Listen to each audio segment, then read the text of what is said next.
be free. And sana, you genius woman now yard the cry. Yahu, I didn't think you can say woman now yard the cry. Yeah, Baba fair. And you know, one would the army, no.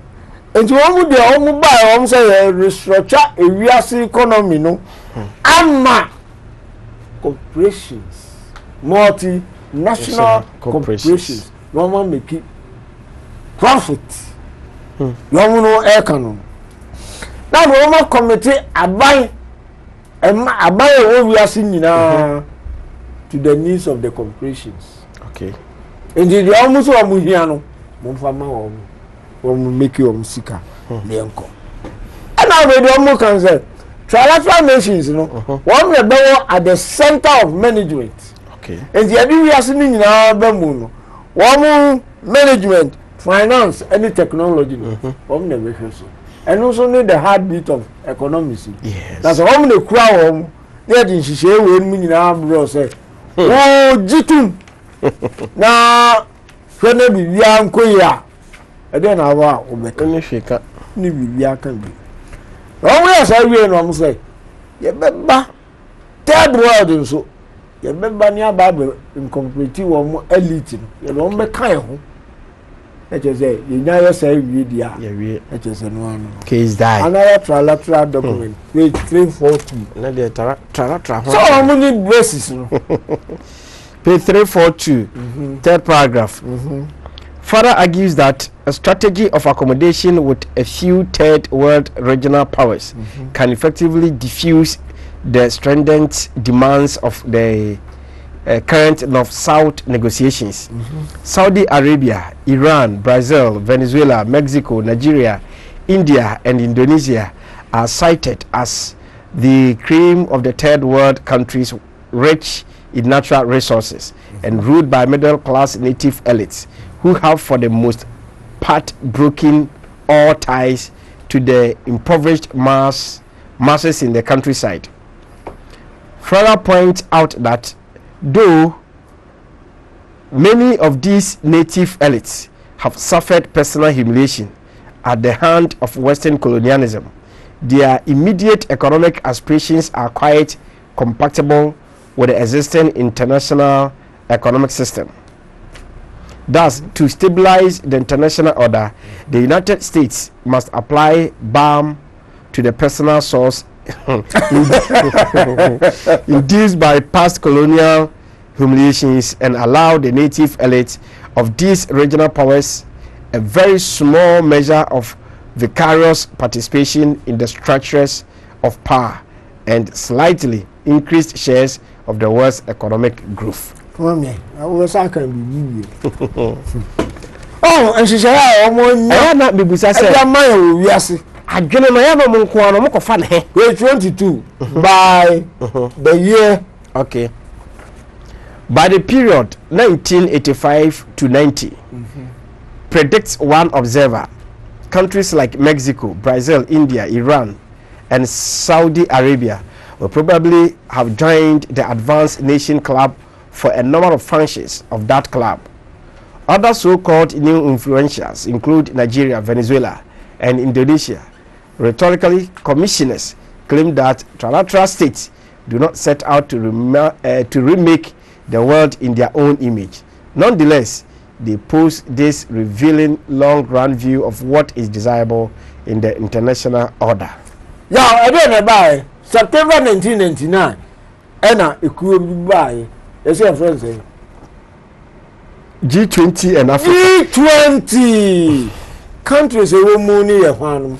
One more bomb deal, I become and one new European Union, a become woman. And is only at least now what third world, yes, your mom, Domushim, your mom, small boys, I do my sir, you can't be crowded, say, or mono, or participation there slightly, sir. Now,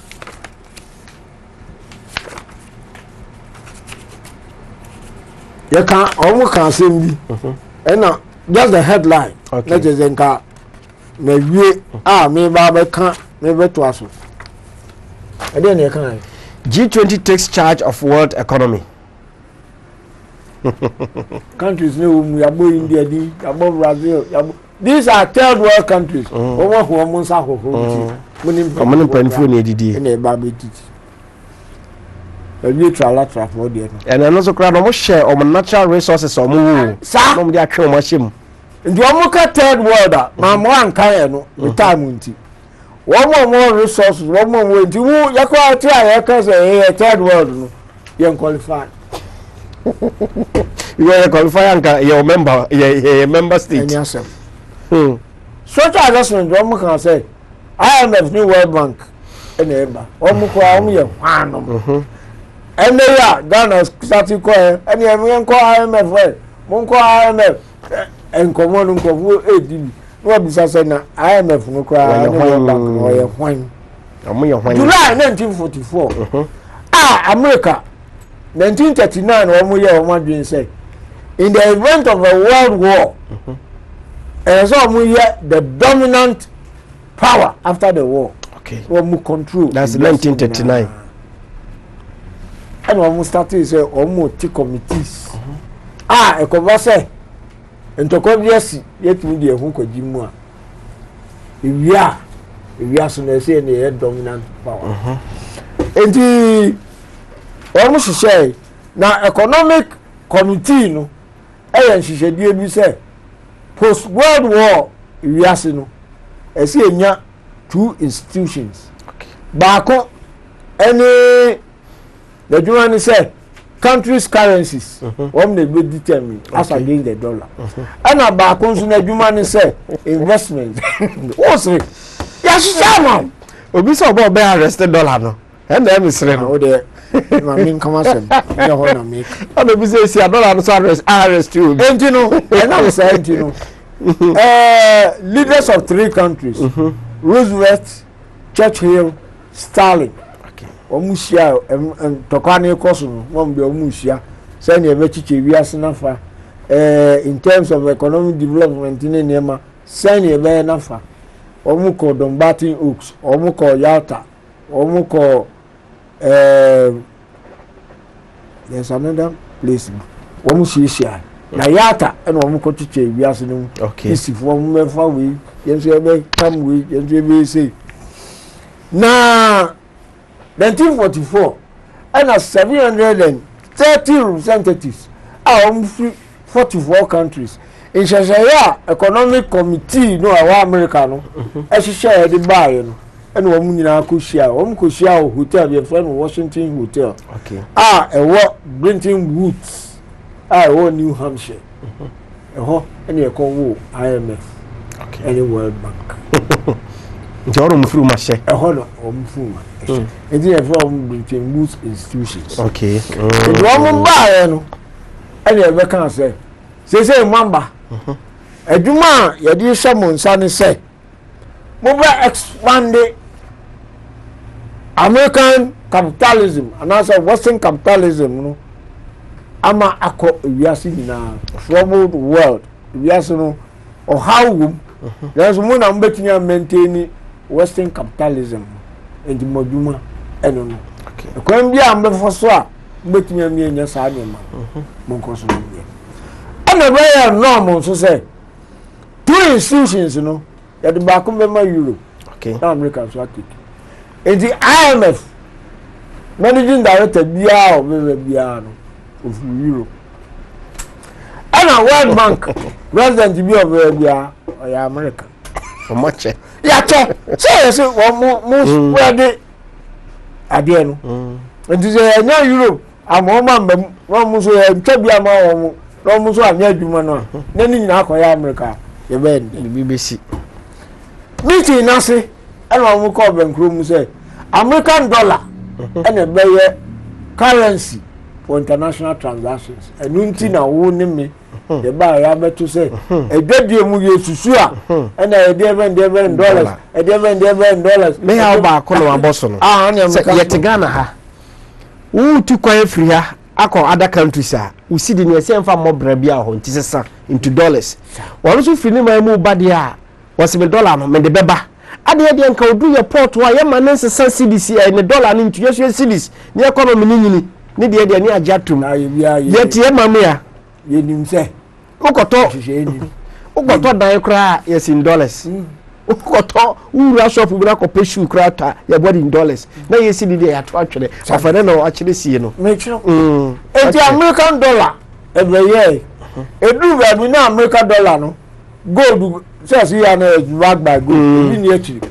Enti no mo ye say ene omo mutu oil no. Se mo be ton oil no a, mo ton wo dollar.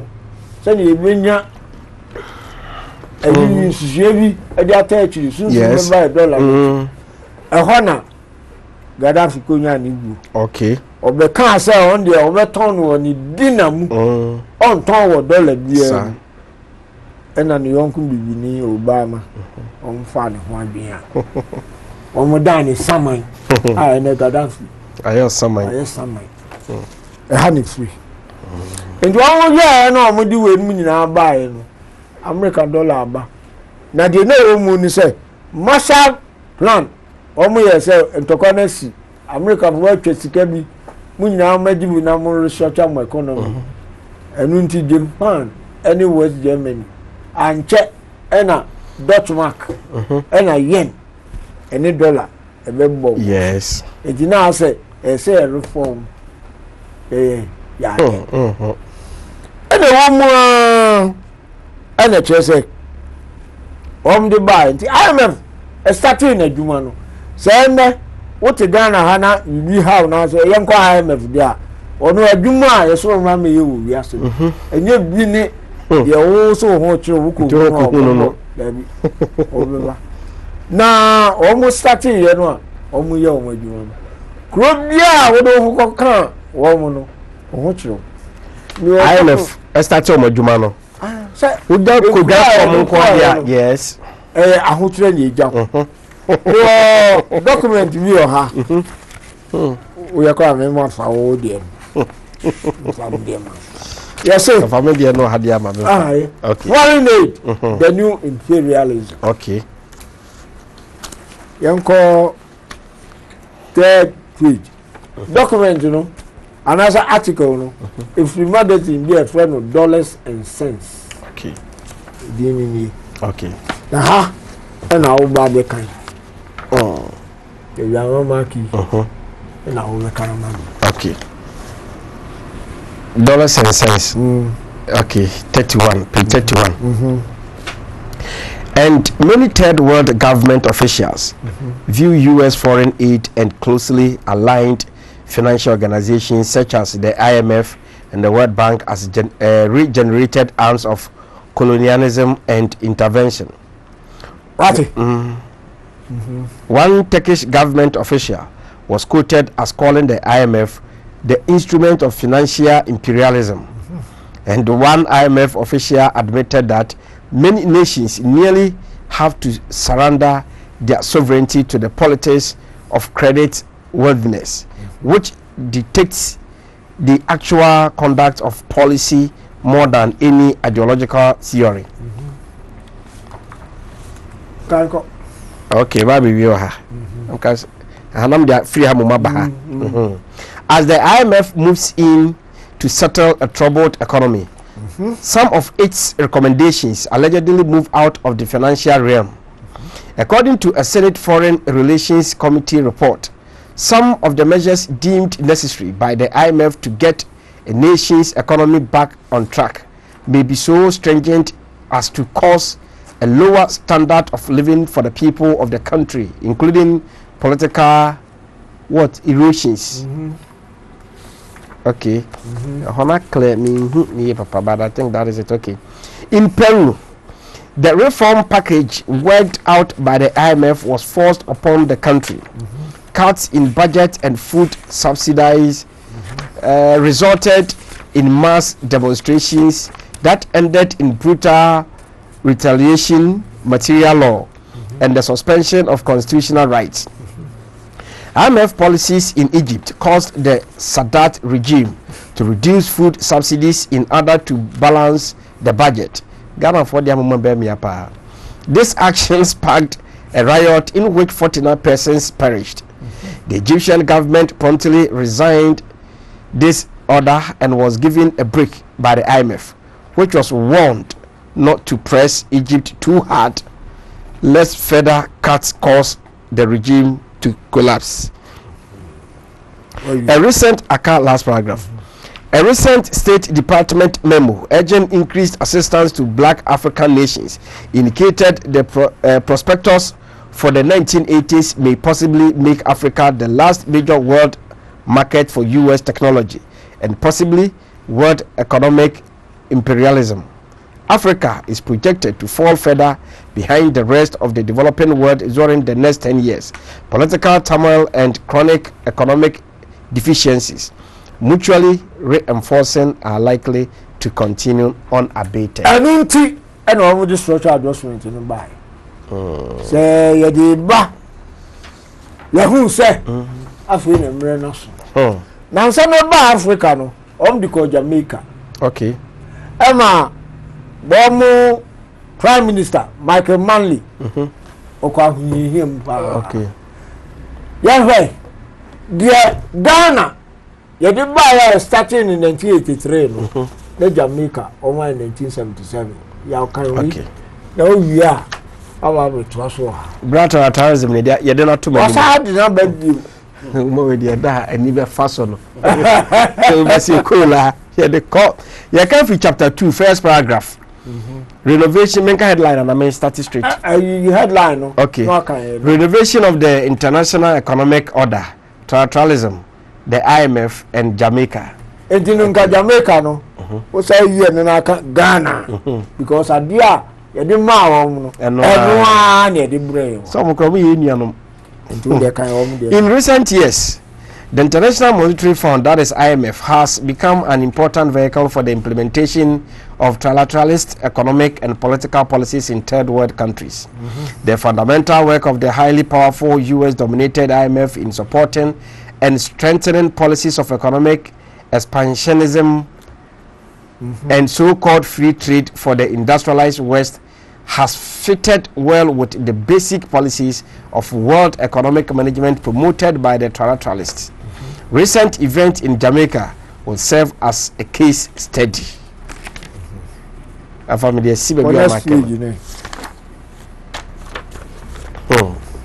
Memfa hadn't to be 3 months.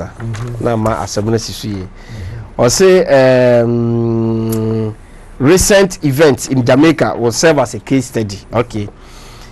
In 1979, in mid-1979, after much debate and uncertainty, seemingly without an adequate alternative, Manley reopened negotiations with the IMF for assistance in addressing the developing balance of payment deficit and salvaging the country's dwindling reserves.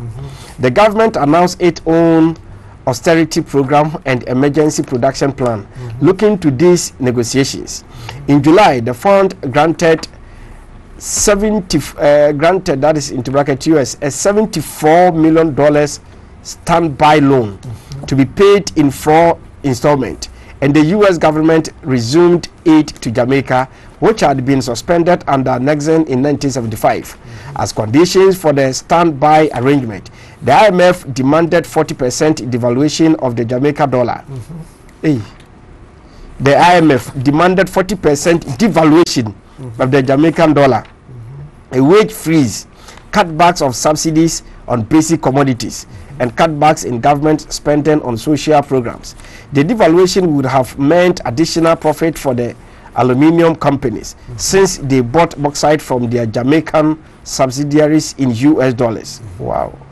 But the Jamaican government negotiated a two-tiered devaluation, managing to keep some foreign exchange earning products such as bauxite at nearly the old exchange rate. Under pressure, the gap between this and the new rate was gradually eroded by further devaluations in October 1977 and in January 1978. The IMF measures resulted in increased hardship for Jamaica's poor, who saw their living standard erode as prices jumped and wages remained frozen. They also resulted in political problems for Manley and his government in at least 2 ways. It reduced his ability to fund social programs which were a basis of its support among the poor. It also aggravated ideological split